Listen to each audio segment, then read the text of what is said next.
Hi, my name's Cameron Carlson with AnimeLocation.tv. I'm here at Matsuricon 2022 with my good pal, Mr. Joel McDonald. How you doing? Good, man. How you been?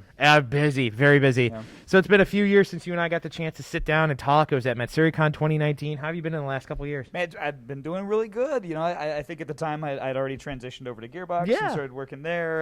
That was right before Borderlands 3 came out. That's right. Yeah. Right. So yeah, that one was just a huge success. It's been a lot of fun, and I've gotten to work on a lot of cool stuff since then. Kind of following up to that about your work on Borderlands 3, you then worked on a subsequential game called Tiny Tina's Wonderland. Correct. How is it like working on that? Because it's like a weird D&D side campaign that follows with it. It's just so bonkers and crazy. That one was super fun because, and I actually started. I'd never played D&D before. Yeah. And so I started playing D&D in order to kind of better understand the world and the mechanics and all that. I've actually been a part of a campaign that's been going on for about 2.5 years now. We play every Tuesday on Zoom, me and my buddies. It's super fun, and yeah, it was great. I got to work with some great celebrities and just some wildly talented voice actors across the board. It was fantastic. Yeah, I hate to admit it. I need to pick it up because I love you guys so much over there at Gearbox. You were going to have a blast, and when you do pick it up, I want to know about your class and Oh, the character voice you choose, yeah. because you get to customize your character like in a way that no Yeah. Borderlands game has let you do so far, and it's super fun. Okay, so a great emotional series you got to work on was Laughing Under the Clouds, a great story about brothers and family. How was it like working on this one? That was really, really fun. It's one of those kind of shows that there's. I like shows that blend comedy and drama because, like, you know, like when growing up in the theater world, like we would every once in a while do shows like Arthur Miller plays, and Arthur Miller is great. Death of a Salesman's a classic. Oh, and my everything, but God, Arthur yeah. Miller is great about just like hardcore drama all the time. Right. And I feel like after a while that's less effective because people get desensitized. They don't like feel like they know the characters as well. And so shows like Laughing Under the Clouds, where you get some laughter and you get to connect with the characters, and so then when it does get emotional, you're right there with them. And Yeah. I thought it was really, really successful in that regard. I mean, I own it. I Yeah, own it's the great. first series. It was Nice. I love it. I love it. Again, because Terry. Oh yeah. Yeah. So you got to work on season 1 of Ancient Magnus Bride, and it's now getting a movie and a second season. Do you hope to come back for season 2 and reprise your role as the Fairy King? I really love Oberon. He's been a lot Yeah. of fun. You know, if I'm able to make it work to come back, that would be amazing.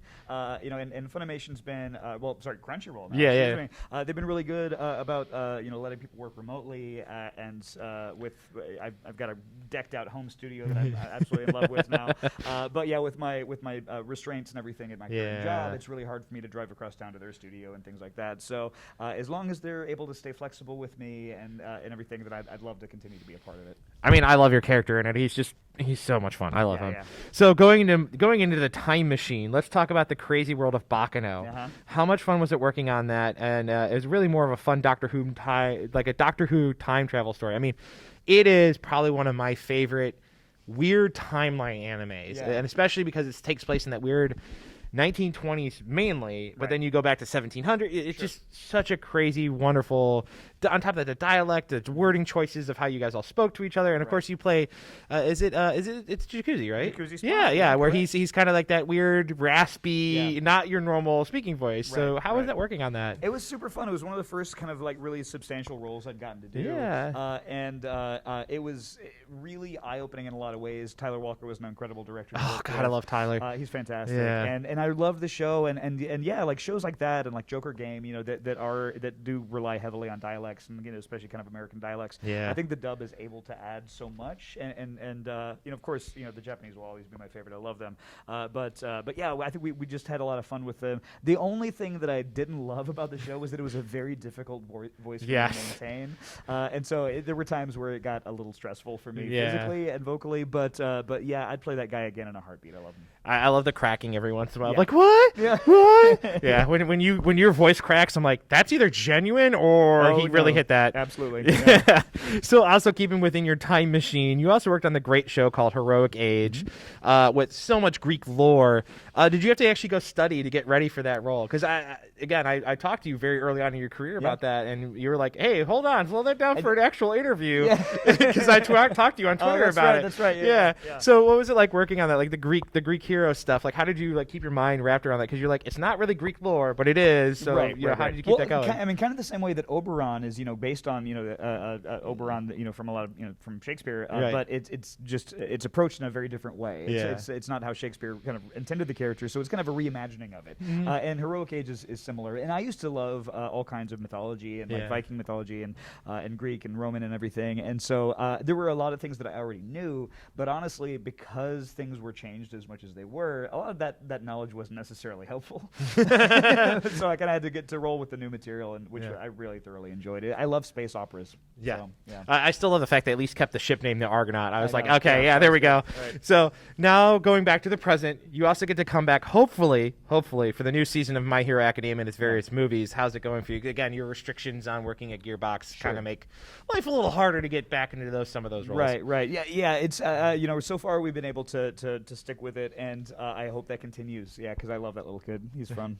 Now, a really cool thing that I think you and a bunch of other seasoned voice actors are doing is now teaching the new generation via the acting workshops. How has that been going for you, and how is it like getting people to come in and workshop with you and then give that knowledge out to newer generation of voice actors? Well, so I've found that coaching and instructing has been one of the most rewarding things that I've gotten to do. Like, I love acting, I love directing, but working with people on like turning a good actor into a great actor, or a solid read into an unforgettable read, like that's where I just get so much joy. And pre-pandemic, I was teaching 10-person maximum in-person classes, and thoroughly enjoyed that. And then the pandemic happened, and I actually had a former student who approached me and said, "Hey, are you interested in taking these online?" And at the beginning, I said no, because I really like the one-on-one interaction and everything.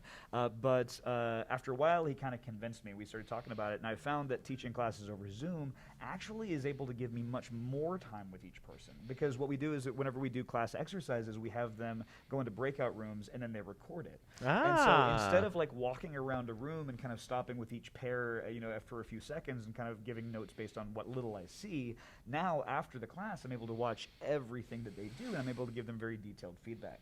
But yeah, that's been super fun, and we're actually working on a new class format that will be very inexpensive and also allow us to see hopefully hundreds of students in a given class. So hopefully that goes well soon. Awesome, man. Like I said, anytime I get to hear about you guys working and bringing in new talent and teaching them and really showing the craft of 20, you've got 20 plus years, Kyle's got 20 plus years, Right. A lot of these old school heavy hitters. It's good to get that newer class and tell them, like, look, listen, here's all the tips we have, and we're gonna put it in you now to help you go forward. So I think it's really beneficial, given the whole circumstances of how it's working out. Yeah, well, and there's every day there's more and more people that want to get into the industry, and that means that the casting pool is growing, and when that happens, art gets better. Yeah. And so, if I'm able to provide guidance the same way that I got guidance when I was coming up, like it just means a lot to me that I'm able to help people out. Alrighty, now. Are there any upcoming projects you can talk about that aren't behind the pesky NDA wall? Right, yes. So earlier this year we announced that there is going to be a new installment from the Tales from the Borderlands game. Yeah. That'll be coming out near the end of this year. I'm not entirely sure if they've announced a release date yet, but it's fine. It's going to be pretty soon, and we're really excited for people to meet some fun characters. As a Borderlands fan, I'm looking forward to this. It's going to be great. That was my introduction into Borderlands, and I loved it. And this one is not going to disappoint. It's fantastic. Like I said, I've played from Borderlands 1 on. Nice. So I don't know if I told you this. I actually have a signed box of Butt Stallion with the entire development team. Nice. It's all signed. It's completely. And then on top of that, I have a original Borderlands 1 loot box. Oh, hell yeah. Signed by before Borderlands 2. It's all signed from them, and I won those at auction for charity. Dude, fantastic. Yeah, really so cool. It was really cool. It was at a now unfortunately long gone con called Con. Their first 2 years they had just nothing but Borderlands stuff, and I was like, mine. Yeah. I didn't spend anything in the dealer's room. I bought that. Yeah, that's so it was cool. So some of the names you're like, oh, I worked with that one. I worked with that one. Hey, there's Andy. I know that. Yeah. Sure.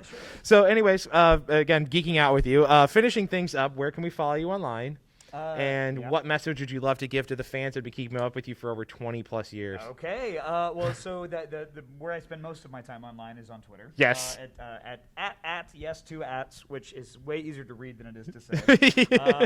I also do have an Instagram that's mostly pictures of my kids, but they're super adorable. So that's okay Joel okay. And that's about it. I technically have a Facebook, but I hate it. We all hate it. You know you hate it. Yeah. As far as a message, man, I just, the world has gone crazy for the past couple of years in a lot of different ways. I'm glad conventions are starting to come back, but because we miss each other and the community that these cons offer us. But we found so many interesting ways to stay in touch, and one of those ways is by sharing media and experiences and gaming and anime, and then talking about it and finding communities within the projects that we love and the people that we love and the stories we love. Yeah. So as long as we keep as a people telling stories, we're gonna be okay. I mean, I love it. Thank you so much, Joel. It's been wonderful to talk to you again, my friend. Thank you so too. much. Absolutely.